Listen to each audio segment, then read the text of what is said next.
Hello नमस्कार. तर तुमचं सगळ्यांचं एकदा आपल्या काही नवीन ब्लॉगमध्ये मी सीमा खूप सारं स्वागत करते. तर आता आम्ही चाललो बाहेर. तर चला निघूयात. रुद्रात सायकल काढायला लागल्या. तुम्ही जर चॅनलवरती नवीन असाल तर चॅनलला नक्की सबस्क्राईब करा. त्याच्यात बेल आयकॉन आहे ते पण क्लिक करा, जेणेकरून माझ्या प्रत्येक नवीन व्हिडिओचं नोटिफिकेशन सगळ्यात आधी तुम्हाला भेटेल. बाहेर जर पावसाचं वातावरण झालं असं वाटतं, म्हणजे पाऊस तर नाही ना, पण ढगाळ वातावरण झालं. चल बाळा. सो आज संध्याकाळी बनवायला घेतलेले आहेत कोथिंबीर वड्या आणि वरण बनवायचं आहे. तर म्हटलं अगोदर काय करूया, चपात्या बनवून घेऊयात. भात लावलेला होता आणि वरणाला पण काही फोडणी द्यायला जास्त वेळ नाही लागत आहे, म्हणून मग अगोदर चपात्या आहेत त्या बनवून घेतल्या आणि मग वड्या पण लावायच्या आहेत. वड्या पण लावून घेऊयात, कारण की वड्या आता थोड्याशा तळायच्यात आणि सकाळी थोड्याशा तळायच्या आहेत. त्याच्यामुळे मग म्हटलं की वड्या कशा गरम गरम खायला छान वाटत आहेत. अगोदर सगळा स्वयंपाक झाल्याच्या नंतर मग वड्या करायला घेऊयात. तर मी सगळ्यात अगोदर चपात्या करून घेतल्या. आता नंतर वरणाला फोडणी घालते. वरणाला फोडणी घातली की मग आपण वड्या करायला घेऊयात. तर वरण करायचं म्हटलं तर जास्त वेळ नाही लागत आहे. त्याच्यामध्ये फक्त जिरे, फोडणीमध्ये जिरे, मोहरी आणि थोडासा लसूण घालायचा, थोडीशी कोथिंबीर घालायची. म्हणजे कोथिंबीर वरतून पण पेरते मी वरण शिजत आल्याच्या नंतर, पण थोडीशी ना तेलामध्ये टाकायची. म्हणजे काय होतं की भाजी म्हणजे छान लागते. भाजी असो, वरण असो, काहीही असो, थोडीशी तेलामध्ये टाकायची. आणि आपण सगळी जर तेलामध्ये टाकली तर कधी कधी काय होतं की वरतून दिसायला छान नाही दिसत. त्याच्यामुळे थोडीशी वरतून पण टाकायची आणि थोडीशी तेलात टाकायची. आणि नंतर लगेच मी त्याच्यामध्ये हळद पण टाकली. गॅस थोडासा कमी ठेवला आणि आता मीठ थोडंच टाकलं आहे, कारण की वरण शिजताना पण मीठ टाकलेलं आहे त्याच्यामुळे. आणि आता संध्याकाळी बनवायचं होतं. हे सकाळचं वरण होतं, वरण आणि भात लावलेला, म्हणून फक्त वरणाला फोडणी घालायची होती आणि भात आहे तसा होता. तर म्हटलं चला, तर आता वरण एकीकडे शिजत आहे. तर आता आपण वड्या, पूर्ण कोथिंबीर वड्याची रेसिपी आहे ना, पूर्ण एक म्हणजे कशी बनवायची, त्याला काय काय साहित्य लागतं, तर पूर्ण एक डिटेल व्हिडिओ आहे ना. तर मी पूर्ण एक डिटेल आहे, तो पूर्ण डिटेल एक आपल्या चॅनलवरती शेअर केलेला आहे.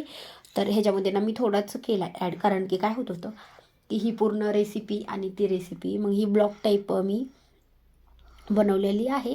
तर आत्ता वरण छान शिजलं आहे. वरणात थोडं म्हणजे घट्टच, भातासोबत खायचं म्हटलं तर थोडंसं घट्टच चांगलं लागतं. खूप जास्त पातळ नाही चांगलं लागत आहे, म्हणून मी खूप जास्त पाणी ॲड नाही केलं. आता म्हटलं अगोदर एक चांगली वरणाला उकळी आली की मग कमी गॅसवरती थोडंसं 2-3 मिनटं अजून शिजून द्यायचं, म्हणजे छान टेस्ट येते.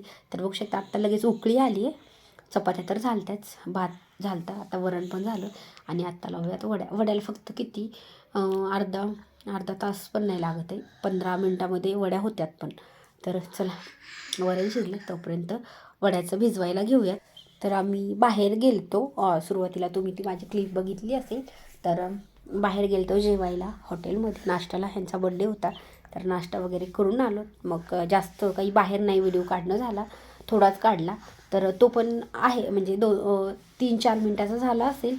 पूर्ण ब्लॉग येतो एक आपला, तर तो पण मी चॅनलवरती अपलोड केला आहे. आणि आत्ता काय झालं की मी रेसिपी बनवून ठेवलेली होती, पण त्याला ना स्टार्टिंगला की मी थोडासा व्हिडिओ बनवत असते, पण कसे घरामध्ये ना खूप अंधार असतो. आणि आत्ता 2 दिवस सुट्ट्यात, शनिवार, सेकंड सॅटर्डे आणि संडे. तर मग 2 दिवस सुट्टी असली की मग जो व्हिडिओ आहे, मी रेसिपीचा वगैरे हे जेव्हा स्वयंपाक होतो ना तेव्हाच बनवत असते. पण थोडासा स्टार्टिंगला व्हिडिओ जो मला पाहिजे असतो तो शक्यतो मी म्हणजे ब्राईटनेसमुळं, म्हणजे घरामध्ये जी आपल्या रेग्युलर लाईटिंग असते तेवढीच आहे, तेवढ्याने आमच्या किचनमध्ये जास्त म्हणजे क्लॅरिटी अजिबात नाही दिसत आहे. रेसिपीला वगैरे चालते तेवढी, कारण की जेव्हा मी मोबाईलची लाईट असते आणि कसं असतं गॅस चालू असताना जास्त ब्राईटनिंग दिसते त्याच्यामुळे. आणि जो मला व्हिडिओ काढायचा असतो तो शक्यतो बाहेर गेलं तरच काढते मी. त्याच्यामुळे मग माझ्याकडे ती छोटी क्लिप होती, म्हटलं चला तीच ॲड करूयात. आणि आत्ता उद्या आहे सोमवार, तर उद्या गेलं बाहेर तर नक्की काढूयात, कारण की मला एक लाईट घ्यायची आहे मोठी. कारण की किचनमध्ये ना म्हणजे काहीच असा कॅमेरा जर लावला ना तर पूर्ण असं ब्लर कसं असतं त्या टाईपमध्ये दिसतं. त्याच्यामुळं मला डेली ब्लॉग्स पण चालू करायचे आहेत, पण 2 प्रॉब्लेम आहेत. एक तर माझ्याकडे लाईट नाही मोठी, आणि दुसरी म्हणजे आमच्या घराला द्यायचा आहे कलर. खूप म्हणजे खराब झालं आहे पावसाळ्यामुळं, म्हणून म्हटलं की चला आता थोडे दिवस थांबूयात. एवढे दिवस थांबलोत तर थांबूयात, त्याच्यामुळे थोडा दिवस थांबते अजून.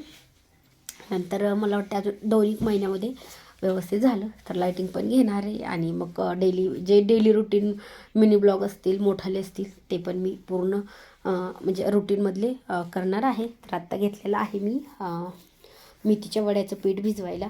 तर भजी पण आपण असेच बनवतो आहे, पण वड्याला काय होतं की थोडासा वेळ लागतो. भजी जर करायचे म्हटले ना तर अगदी 10 मिनटं पण नाहीत लागत आहे.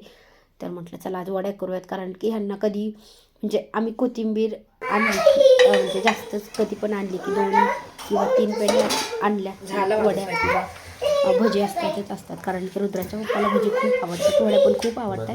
तर म्हटलं भजी तर खूप वेळेस केलेले आहे. वडी बनवूया. अगदी मोठी पेंडी होती, 2 पेंड्या होत्या, अभ्यास केला असं तर दिली असती का नसती, भाजीत वगैरे लागते म्हणून ठेवली. तर एवढे 3 रोल झालेले आहेत मोठाने. किती वाजले बघा बरं. आपल्याला ह्याला 15 लावून ठेवावं लागतं गॅसवरती. मी आता कढईमध्ये पाणी टाकले. अगोदर त्या पाण्याला उकळी आली, त्याच्यानंतर हे वड्या ठेवलेले आहेत. म्हणजे हे ताट आहे ना, हे होलचं ताट आहे, म्हणजे जशी चाळणी वगैरे असते ना सेम तशीच.